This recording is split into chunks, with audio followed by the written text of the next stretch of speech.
Hello, and welcome to day 4. It's been much better today. The energy definitely, it's funny, I was telling someone earlier today that I woke up and I thought, oh, this is great. I think I finally am getting some energy back. Then I started to move. And then I don't know what it is, but I have some ideas. I think, honestly, the Kratom acts on opioid receptors. What that means is it causes relief of pain, something I don't know too much about, the mechanism of the opioid receptor, so I'm not going to talk at length on that, because it essentially reduces pain or masks pain, perhaps, or basically shuts off the signals for pain. I have a theory kind of running around in the back of my head that that's actually a big reason that cardio even seems less difficult and you're able to push yourself harder. I noticed back when I was taking it daily and working and biking 2 to 3 hours a day while reading that I took the Kratom before 2-hour-long bike ride. I usually kept it around 2 hours. I noticed that I had generally higher RPMs, higher heart rate, and it feeling less effortful when I took the Kratom, whereas when I didn't, especially when I was in the middle of, months of taking this daily, I noticed that it felt so much harder. And then also when I would go to the gym, and I would take it, not even right before the gym, as like a pre-workout, like 30 to 45 minutes, even like 2 hours before. If I took it prior to,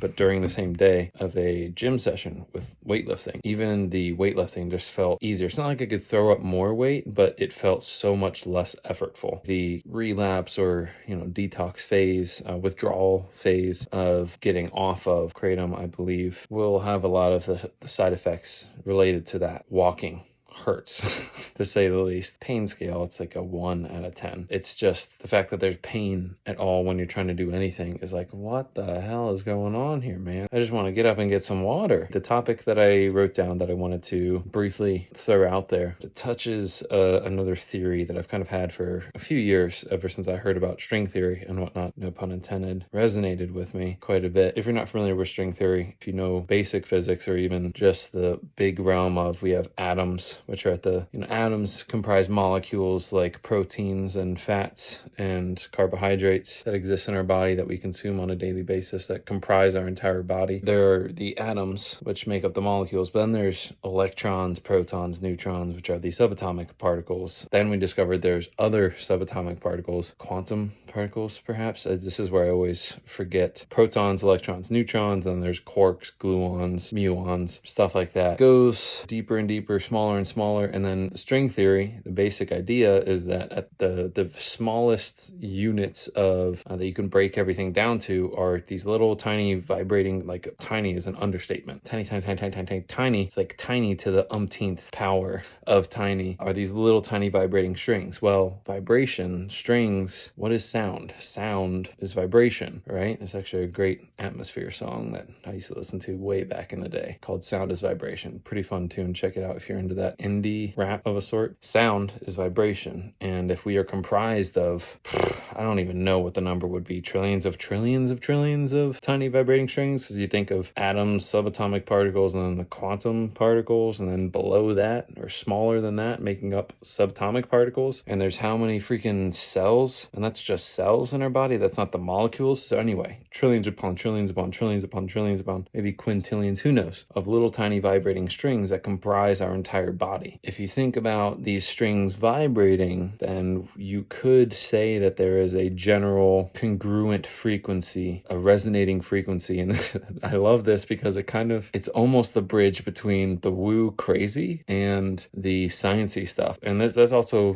kind of what quantum mechanics and string theory, which is even further out than, quantum mechanics is almost something that's been proven to a degree, but string theory is mostly a theory based on mathematical equations way beyond my capability of understanding. But if we have this frequency, kind of like someone, like, the reason I say this is funny and I laugh, where we kind of have the meeting of the sciencey, very logic oriented, and then the woo woo crazy, is you've had like Reiki healers where they, and I don't mean to disparage anybody, they see your energy and then they do something. I don't even know exactly what they do. It's something I'm genuinely interested in seeing what their methods are and what their current understanding is of things. But it even goes with potentially like the chakras, ancient Hindu beliefs in medicine, with Ayurvedic medicine. Even that stuff kind of touches on areas that I think could someday be found to overlap with the idea of these resonating frequencies of an entire human and how we can affect those. Where I take this, I'm sure other people have thought about this. I'm definitely not the first one. There's a pretty easy dots to connect here. Sound is vibration. Music is vibration. If we are vibrations, that's why even though we're made up of, 98, 99% space in between the actual mass of subatomic particles, the reason that we can't just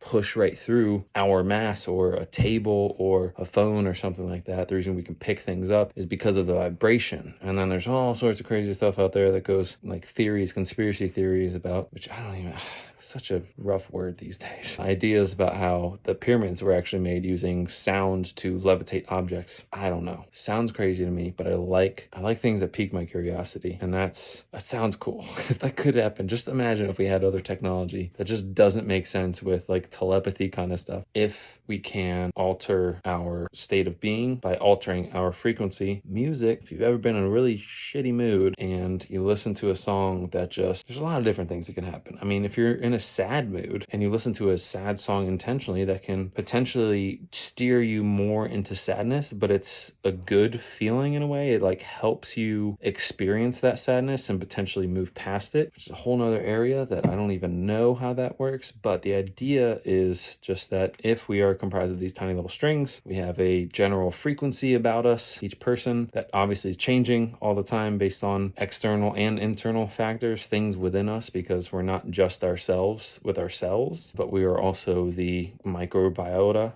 all of the tiny microbes that live inside of our gut, on our skin, all sorts of places. I mean, life is all around us, and we are not just one unit. We're a bunch of little mini microsystems. Even the organs are just systems that exist, and they're parts of systems as well. So anyway, I think that's really cool. There was one thing about that in particular. I can't open it right now because I'm recording, but I recognized, because I was using music as a powerful tool. I try to use it as a powerful tool. It wasn't helping me as much as I wish it did today, but I went to the gym for the first time this week. 3 days off and this workout even was pretty difficult to get through. I realized when I was waiting for the beat to drop in the song so that I could execute a lift, pretty sure I was doing some type of power snatches at this point. Very ugly. I'm working on those. But I realized that the build up is almost like it's the anticipation of, you're waiting for it. You're like, all right, it's going to drop any second now. Oh, here we go. And it had a weird parallel that I still need to maybe think this through more and try to find out how there's anything of value in this. It just had a very interesting parallel to anticipation in general of things. One area that I've noticed this a lot recently, not as much this past year because I was traveling, so I didn't have the opportunity to do this that much, thankfully. It's not a really fun thing, I don't think, in the end. It's fun momentarily, but purchasing things online, even addiction of any sort, is kind of falls into this bucket. There's so much excitement, even joy, in the anticipation phase of something arriving at your door. But then when it gets there, you might be happy for those first few seconds as well that you have it, okay, minutes, whatever. 9 times out of 10 in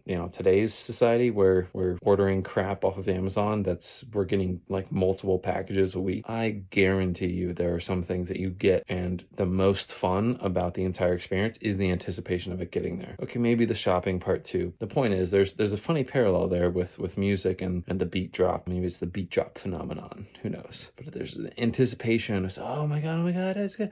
And then if you ever used songs with beat drops as a way to get yourself hyped up for a lift that you're about to do, then you probably know the experience too of when you're done with a lift, once you've executed, once you've performed your reps, then the song continues and there's not another build up to another beat drop. Or even if there is, but it's way later in the song, you tend to be not as interested in the song anymore. You're just constantly switching from songs. Like, come on, give me a good song. Give me a good song with the right anticipation that I need at the right time so that I can just, bam, just pop out this lift. Interesting thing that went through my head today. I want to just throw it out there. That's kind of the goal of these little topics. That's it for today. This is long, way longer than I want them to be. But thanks for showing up again. We're going to show up tomorrow, day 5, do it all over again. Hope everyone has a good night, day, morning, afternoon, whatever it is, wherever you are watching this. Incredible. You're incredible. Bye-bye now.